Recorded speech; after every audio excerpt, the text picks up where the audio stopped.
Okay, I am thrilled to have on today David Hochberg, who, there are certain clients that you work with where, it was great and really good. And there are other clients that really like you feel just create so much more in your life. And at the end of the day, you feel like you should be paying them because of the joy that they bring you. So David Hochberg is one of those people. He is a therapist for decades who made the decision to transfer his practice and to create a different modality of work with people, going from therapist to coach. So there's a lot there to talk about. You had mentioned before we started recording that really the place where you feel the best and have been able to create the most transformation for people are those people who are stuck in strategy and doing all of the different things with the sales, the marketing, all these kinds of things, read thousands of books, thousands of lectures, but at the end of the day, they still stay stuck. And so what you would humbly suggest is perhaps it's not that the strategy is lacking,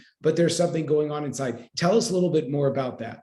Sure. I think whenever a person is starting something new, like I said, it's a new sales campaign, a new branding campaign, a new, working on time management, whatever it is they're trying to do, you need to chase strategy. It's necessary. It's important. It's a way that we learn how to deal with whatever the problem is, and we want the best information. So we go out there and we read the books and we hire the coach and we hire the consultant and we get all that information, and it doesn't work.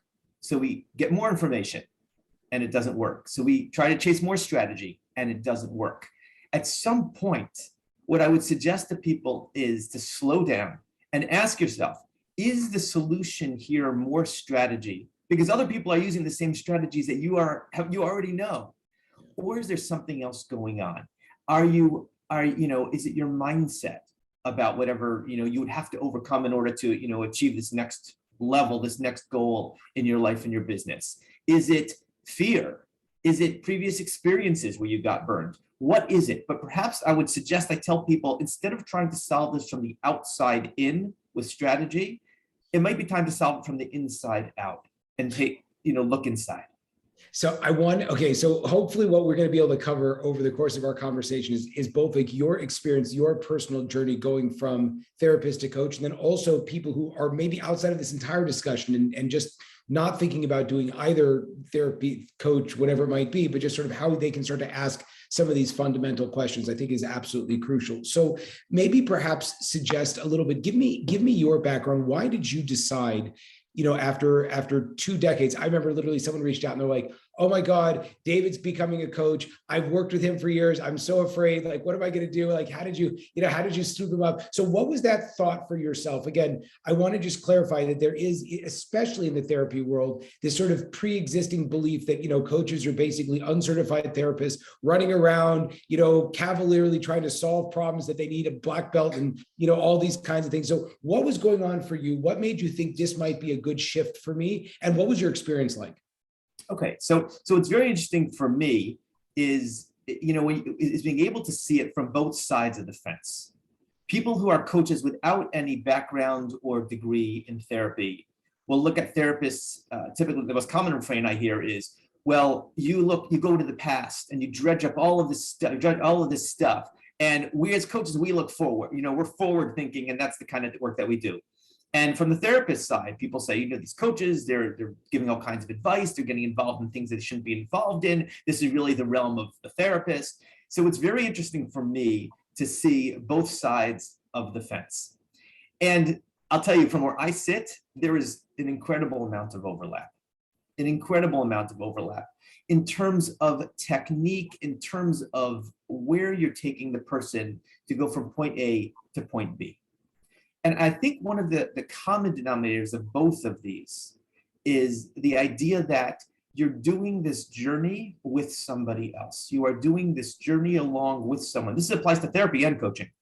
I'm not doing this by myself. There's someone here who can support me. There's someone here who can present a perspective that maybe I didn't think of.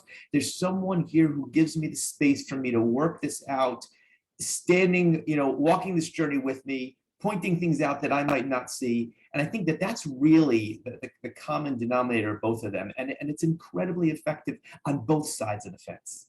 And for me, the reason my transition was, what I found was I had many clients who were coming to me, and a lot of what they were dealing with was actually business related. In other words, the issues that we were getting into to help them dealing with their fear, dealing with self-esteem, dealing with the question of, am I, can I really do this? And all of that work, I was approaching it from a therapeutic perspective. And I realized that what I'm really doing, in a sense, is coaching, because I was familiar with coaching. I read about coaching. I, had spoken to coaches, and I realized that that's really the work I was doing was a little bit more of that. I will say this, just from my own personal perspective, coaching is more directive than the particular model, the way I practice therapy. But that's just me. There's some people who practice therapy in a very directive style. So, I don't know, that's just something that I found personally. What were some of the biggest challenges that you encountered? Because one of the things that I always love is that, and again, I come from the rabbinic, nonprofit world, one of the things that I love to do is when, again, we will dance and play lightly because, people have a lot of egos on the line. I'm sure you and I both do, but I'm thinking of the broader audience that might be listening to our conversation. But I love to see the rabbi sweat. I love to see the sage on the stage that's so used to polish and his ties so nicely put together. I'm like, go out there and actually get back in the trenches in a way that you might not have done for 5 decades, right? And let's see if you actually are as valuable as you claim you are. Oh, I'm this thing, and again, I think the idea that our mental health practitioners, our leaders, our teachers would even have their own ego is like something that we're very afraid to even, say, well, how could this kind of a thing? And it's so fascinating because, my Instagram feed, which I speak to, I have a lot of therapists saying, well, therapists are people too. And we also have our struggles. And I think in the mental health and mental helping world, there are even more struggles because a lot of people went into this work specifically because they had a transformative experience. They wanted to start helping others. So I'm curious for yourself, what were some of the biggest challenges that you had to kind of like look in the mirror and face, if I could be so bold, with you as you made this transition from being someone who has a highly successful therapy practice where you've been working with people again for decades and have seen success? What were some of the things that really made it difficult for you? You had to roll up your sleeves and kind of grit your teeth a bit. That's a great question, Jacob. The basic rule of human nature is we like to be comfortable. We like to stay in the areas of life that are familiar to us. We like to stay in the areas of life where we feel successful and we think we're good at. And this is true of every single person, and myself included. So you're right. Part of it actually worked against me to have a successful therapy practice for decades and then go out there and have to sell myself as a coach, have to present myself kind of in a different way and kind of get into a market where I wasn't that familiar. And more importantly, people weren't that familiar with me. And now I'm trying to present myself a little bit in a different way. And that was something I haven't needed to do in a long time, thank God. So that was difficult for me. I wanted to be comfortable. I wanted to kind of remain where I am and let, referrals come to me, and doesn't work like that when you're first starting out any new business, any new practice, anything new like that. So that was one of the biggest challenges for me. I have to go out there now and I have to solicit business. One of the most fundamental things that I speak about when it comes to building the coaching practice is that, unlike in a lot of ways, again, the sage on the stage, the coach in a lot of ways has had to have or worked through a lot of their own stuff. And so there's a lot more, from my perspective, relatability. Again, I'm thinking to myself, when I hire a therapist, I'm thinking, okay, what's the school that they're a part of? What's the agency that they work with? When I'm thinking about a coach, I know that this flies in the face of a lot of people. I actually had someone that was like calling me out. Oh, you're a performance coach. Like, what's your certification? I'm like, well, why don't you just read the testimonials of the people I've worked with? That's my certification. I don't care about degrees or anything like that, because from my perspective, when I hire a coach, the only question I'm asking is, have you done the things that you're helping me with? Right. And again, it's not, again, you and I both we come from the therapeutic world, the nonprofit world. It's not like we're running huge real estate companies, but we work with people that do, because at the end of the day, what we're doing with our clients is mental work. We're helping upgrade their minds. And that's where we've sat for all of these years. So I guess the question that comes out for me is, what were some of those things that you had to confront that now you were on in a lot of ways, like back in the mud, working on exactly the same things that you help. And again, the ego part about this, I absolutely love, because it takes a very strong person and a person with a lot of humility to actually sit and say, I bleed like you, I work like you, let's hold hands, let's create this outcome together. So what was that like for you? So one of the biggest challenges that I had is I'd be working with people in businesses that I was not familiar with. Let's use real estate as an example. That's actually one that comes to mind. I'm not that familiar with real estate. And people would be asking me, well, what do you know about real estate? What do you know about ROIs? Like what, how can you help me with this? So part of what I had to do, and this actually is where my experience as a therapist came into play, is what I had to get them to see is that I don't need to know about real estate. They are the expert.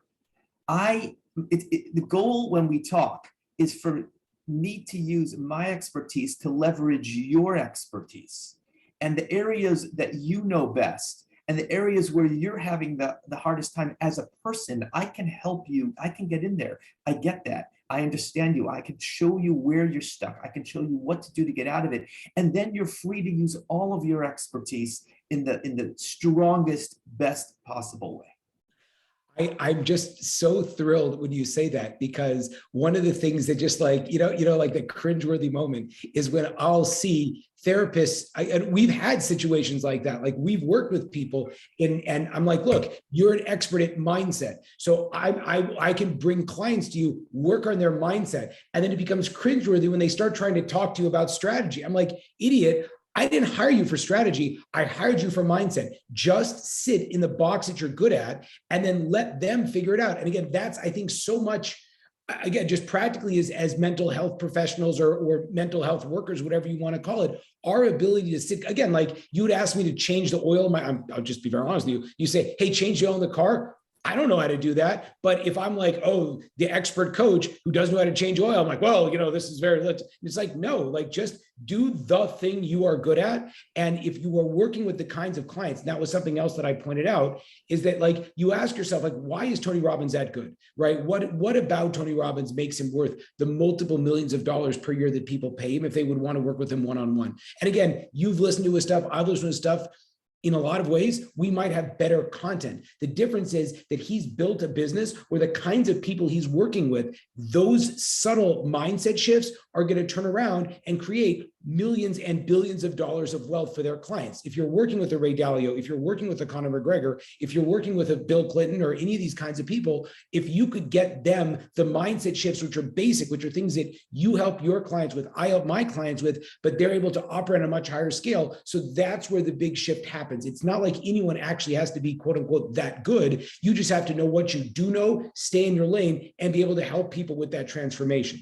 So tell me a little bit, if you could, what do you feel like are the most important questions a person has to be able to ask themselves to look in the mirror if they're going from a successful mental health type of a business as a psychologist, a psychiatrist, a teacher, a therapist? What are the questions that they have to be asking themselves to think if they can step into the arena of building a coaching business, and why might they want to do it?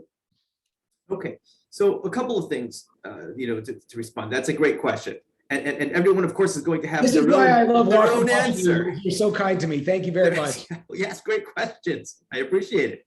So one of the things that's going to be very different, especially in any of the mental health professions, is there's kind of this subtle or maybe even not so subtle perspective that we are in the helping profession. Even in education, we are in the helping profession. Our goal is to sacrifice.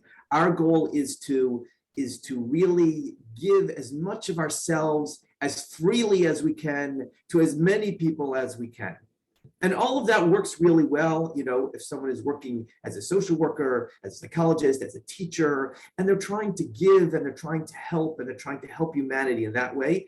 And that's a very noble perspective to have. But nobility doesn't necessarily pay your mortgage. So, and that's one of the challenges. So what winds up happening is people in the mental health profession, what they often do is when they struggle financially, they turn to the nobility and they turn to that to say, it's okay, I'm doing a good job right here because look at all the help that I'm doing. And for me, that was an interesting shift be able to say that it is noble to help people. And it's, it's also noble to help people and get paid well for it. Can I just stop on that piece? Because Sure. again, it chips away. We're going to come right back to that.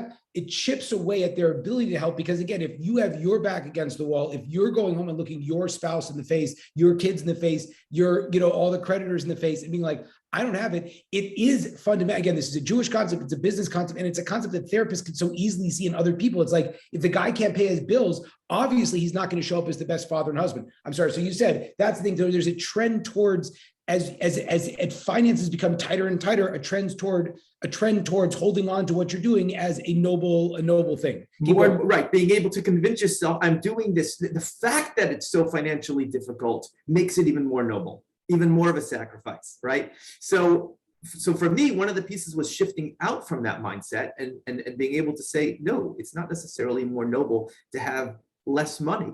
In fact, being able to be more financially successful allows me to bring my best self to the game, allows me to help people in a much better way and in a much broader way, because I can help them with my time, I can help them with my money, I can help them with ideas, I can help them perhaps with connections. There's all kinds of other things that I can bring to the table once I am not thinking about, oh my goodness, where's my next client coming from? What do I do, financially? So that is a huge step, I think, that anyone in the mental health profession who's thinking to go into coaching needs to deal with.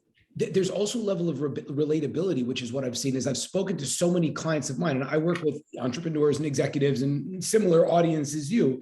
And I found that overwhelmingly, a lot of the people who seek out mental health support, be it in their marriage, be it in their mindset, be it in the communications within the office, right? They oftentimes they don't have that same level of rapport with a longtime nonprofit person that's been just basically skinning, or a very low profit person. At the end of the day, you want to speak to people that understand your language, that understand your hustle, your drive, your desire. Again, I also see, in my work I worked as a rabbi, I'm an Orthodox Jew, and I'm also extremely broad-minded in the fact that I'll learn from everybody. And so one of the things is when I'm studying a particular issue, again, let's call it in the world of intimacy, someone might suggest, well, just, do something which is completely outside of the parameter of, traditional Jewish law that I choose to abide by. And so I'm thinking to myself, like, cool, it would be so nice to find someone that understands my culture, understands the same parameters that I'm working in,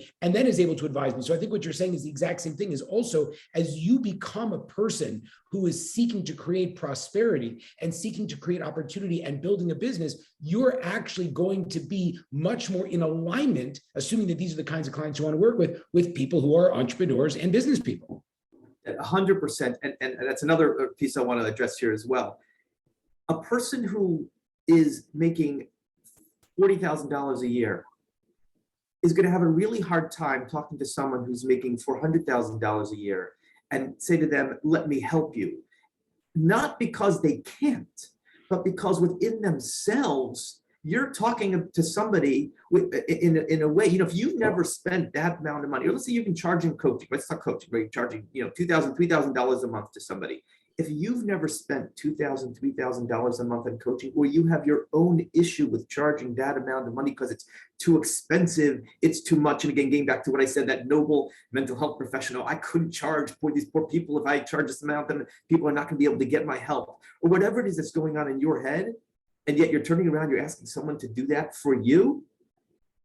It doesn't work, because again, we always go back to comfortable. We always go back to comfortable, emotionally comfortable. So what's going to wind up happening is I'm going to be asking you to do something that I myself am not comfortable doing. And that does not work well. I'm not going to be able to do it. I think we're talking about is identity. And that was something that I was thinking so much about, because I had a person that, a conversation on, I've had multiple, where they say, well, I spent, 7,000 hours of supervised work and hundreds of thousands of dollars on my education. I have 25 degrees. And it's so interesting because all of that has led into an extremely fixed mindset and a place of arrival. And while it was really cool that you were working your butt off to get all of that accreditation, it's almost like once you hit that plateau, now I'm in the place where I'm that sage on the stage. In reality, it's like, again, I'm now thinking back into our Jewish background. Like if you see a rabbi that's like, I'm a rabbi now, and he's there, therefore, I'm able to answer all the questions. You're like, or a practitioner of anything, a jujitsu, you get a black belt, then all of a sudden you sit there and just offer advice to other people. It's like the most profound agents of change are the people who, without the degree is irrelevant. The degree comes as like a second thought. Just like if you go out and build a business and you're focused on value, creating value, the money will follow. It's like, but if I'm just trying to figure out the easiest way to make this money, overwhelmingly, it will not stay with you. So it's just so fascinating that even within this realm, it's like, it's the same human stumbling blocks of, I want to work my butt off so I can get to this place where I don't have to work anymore. And then I can offer advice, giving morsels of wisdom while I sit on a cliff, comfortably with all the people that are trying to climb up to where I am. And again, with the pedigree of degrees, very often you talk to someone like that and you ask them, like, why is that important to you? Are you hoping that you're going to attract a certain type of client? Are you hoping you're going to make more money with your degrees? Do you enjoy the prestige it gives you? What is it? One of the questions, like my therapy practice, when people ask me, so what school did you go to? Where, what is your degree? I always say to them, are you asking because you're concerned I'm not going to be able to help you? Is that your real concern? Because let's address that, which is much more important than what school I went to. Yeah. And I think it's the same kind of idea, with coaching. When someone says, do you have this degree? Do you have this certification? Do you have all of this? The real question they're asking is, are you good at what you do? Can you help me? At the end of the day, that's the question underneath everything else. Can you help me? If you can help me, I'm in. If you can't help me, I don't care how cheap you are, you can charge me $10, but if you can help me, why would I spend $10? And if you have 20 degrees, but you can't help me, why would I hire you? Right. So at the end of the day, that's the question. Can you help? It's so amazing because that ultimately calls up our fears of rejection and our fears of inadequacy, because again, you might have, and almost like, the more time you spend in the simulator seat, the more you feel like again, that was the whole thing I remember with just blew my mind open when the whole Occupy Wall Street thing was going on thousands of years ago. I forgot how long ago that was. It's like, the majority of the people that are out there protesting are highly educated people who are sick and tired of the fact that after spending hundreds of thousands of dollars on their college degrees and their graduate degrees are lucky to get a job in Starbucks. But at the end of the day, no company is going to hire someone that has a lot of degrees. They want someone that can actually do the work. And oftentimes, if you spend all of this time in an ivory tower of information and you haven't gotten kicked in the teeth a bunch of times as an entrepreneur, it's like you will pick that guy that has that resilience and has that humility and is able to just come and fail again and again and again every single day. And I'm the same way.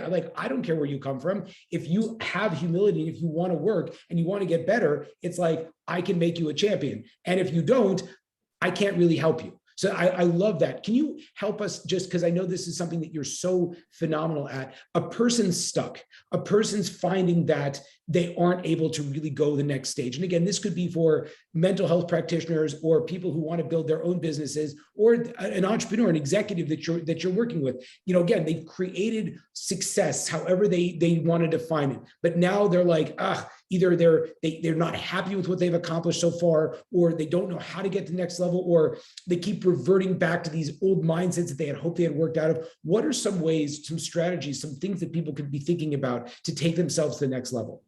Okay, so the first thing in dealing with any problem you're going to deal with is you need to be honest about it, and you need to be able to face it. You need to be able to really see what that problem is. If you can't fully see what the problem is, you cannot change something you can't see. So that really is the first challenge. Person who's stuck and says, whatever the issue is that they're stuck, I just can't do this. It's really asking them pointed questions to help them really get to what is going on. What exactly are you feeling? What is it? This is just an interesting thing. Feelings are always the clue to what's going on. Forget logic. We can rationalize anything in our minds. We can get around any problem in our minds. We say, I shouldn't feel that way. I say, I should feel that way. I shouldn't be doing this. I should be doing this. Forget all that. You want to know what's really going on? Go to the feeling and ask yourself, I'm about to do XYZ. I'm about to pick up the phone and call so-and-so. What am I feeling? Because that's going to be your biggest clue as to where you're stuck. Am I feeling afraid? Am I feeling angry? Am I feeling disappointed? Am I feeling frustrated? What is going on inside here? So that's the first clue. Again, I got this is so valuable. I have to break this down and slow this down a lot. So step number one is you have to become aware of the feeling. And you're saying the feeling itself is the truest indicator. And also, is it safe to say that the feeling itself is the problem? It's not that I have to make 300 calls. It's that I'm afraid to make 300 calls. And if I wouldn't be afraid to make the 300 calls, then I could make them. Is that what you're saying? I just want to be very, very clear and nuanced because you are an expert. Yes. The feeling is what is keeping you stuck, because remember, human nature 101 is we like to be comfortable. And I don't care how brilliant the business advice is. I don't care how fantastic the strategy is. I don't care if it's going to make me $20 million. If I'm too uncomfortable to execute on that, I'm not executing. I'm stuck.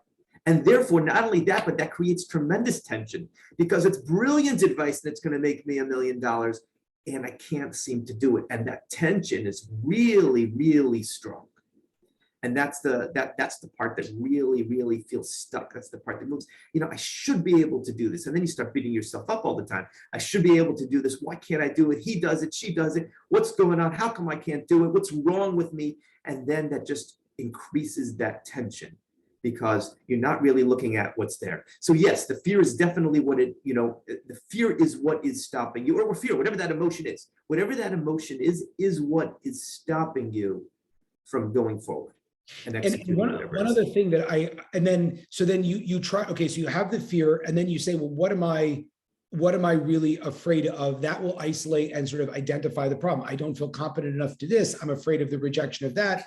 I guess one thing also that I found, there's a woman named Esther Perel that she's a well-known marriage and sex therapist. And one of the things that she said that was so like life-changing for me was also that she was counseling, again, only nowadays. It was a very complex situation of a couple that was together.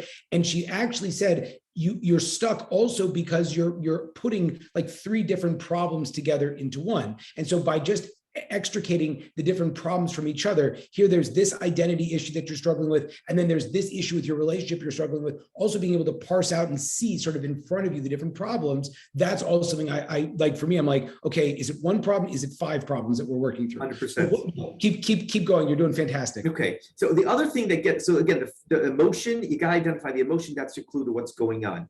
The emotion is being generated by your beliefs and your mindset. That's where it's coming from.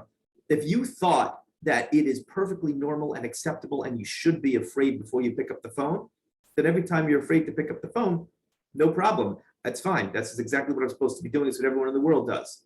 It's normal. The answer is we have beliefs that also get in the way. We all, and the beliefs sometimes are so subtle. And this is where I said, like, the step 1 is you got to really help the person identify and face what is going on. What are your beliefs about taking your business to the next level?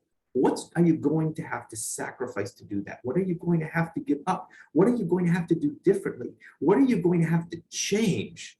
That's a word that people shake in their shoes when they hear that word, change, because it's going to involve change. You know what it looks like when you continue your life the way it is right now. You know what your business looks like if everything continues. You want to take it to the next level. What are you going to have to change? And then you ask them all these questions and you get them to see what are their beliefs? What is their mindset? What do they really think about change? Because what they really think about change is going to bring up emotion. And the emotion at the end of the day is always what keeps us stuck, not our headspace. It is always the emotion. And you have to be able to change. You have to be able to change your mindset and belief to a degree where the emotion subsides. Because if you cannot do that and the emotion remains, turned all the way up, they're not executing. It's just so crucial. I mean, again, I guess this is sort of why we do the work that we do, but it's so crucial, and it's so sad in so many ways that really, again, learning how to manage, cope with, overcome, develop, create our emotional space and create our mental space. It's like, it's a skill. It's something that, again, like we might have been able to do in previous generations. I have no idea, but it's really nowadays a skill that you just have to learn how to do. And then everything can become managed. And if you don't have that, again, you've seen this, I'm sure, I for sure have seen this, you could have the most outrageous success and be absolutely miserable. And again, the other thing, which is super interesting, is that people who, going back to sort of that idea of the what was the word that you used that people know, the nobility, right? That nobility factor. It's so interesting because people that are hanging on to that nobility factor also, if they realize they could just stop, again, how do you feel about being so noble? You're like, well, I actually hate it. I wish I didn't have to be so noble. I Right. would be able to buy, extra fruit at the grocery store when I go there, right? And it's Yes. like, if you can actually deal with the emotions behind it and say, maybe my nobility is actually harming me, it's holding me back. It's like, I guess it touches that core part of myself where I think to myself, like, if only people had these tools, if only people had someone like you in their corner, it's like the world does open up. And it's not like if I would actually feel good about myself, I would cease to accomplish great things. It's like once you feel good, you accomplish even greater things and you enjoy it as you get there. Right, 100%. And that I think is also key to help people see is that let's go use the example of this noble. You're going to let go of this noble cause that you're doing, and I think it's also very telling, like you said, the more difficult the financial situation, the more you hold on to that noble cause. The more difficult it is, the more you hold on to that because you don't want to change. You want to stay where you are. You also have to justify your failure. I mean, you have to look at your failure in the face because Right. at the end of the day, that's the point. And if you say, I'm sacrificing, look at me, then again, then I feel good about myself. Because at the end of the day, that's what we're all trying to do anyway, is, have that feeling of feeling accomplished and successful and good at whatever it is that we're doing. So definitely there's the idea that people have to realize that when you change, you can be even better. You can do even more. You can give more. You can accomplish more. You can be a better, husband, father, coach, therapist, business person, neighbor, friend, whatever, fill in the blank with whatever it is. You can become better if you changed. That is incredibly eye-opening for people. And that's really, it gives them like a picture of like what their life could look like. And that is such a powerful exercise. You and I have talked about this idea, that visualization and the idea of really picturing what would your life look like if this was different. And it makes such a difference because what it does is it starts to change and chip away slowly at the beliefs and the mindset, which we think are cast in stone. And to some degree, they are very, very strong and secure in where they are. And picturing that it could be different slowly allows them to change and shift.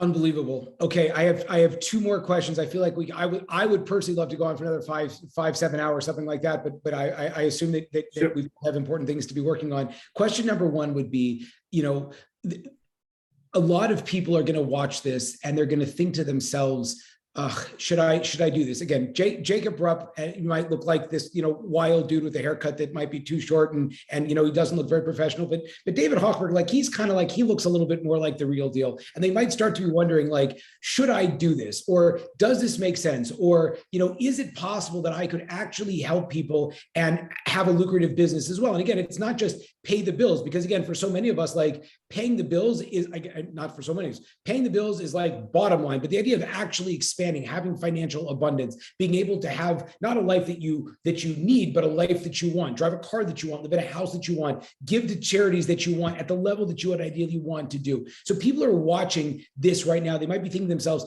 well, should I do this? Or is this the real deal? What would you say to a person that's wondering, should I step in? What are the questions that they should be asking themselves? If I want to, again, I'm not going to, and we know this, I haven't sat there and rewrote any of the rules the way that you conduct your business or rather the way that you help clients. In fact, I'm like, you're awesome. I love how you help clients. Let me just help you help them in a way that is more lucrative, and kind of like a couple of different systems that we put in place, more of coaching. So maybe what are the questions someone should be asking, whether or not they want to jump in with this, and how we know if they'll be successful? That's question number one, which is really like.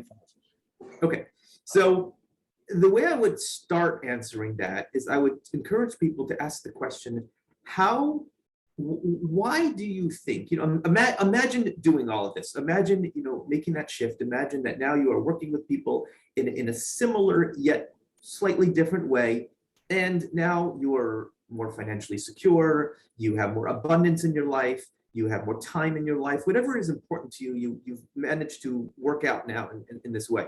So what are you giving up? What do you think is going to change the most for you?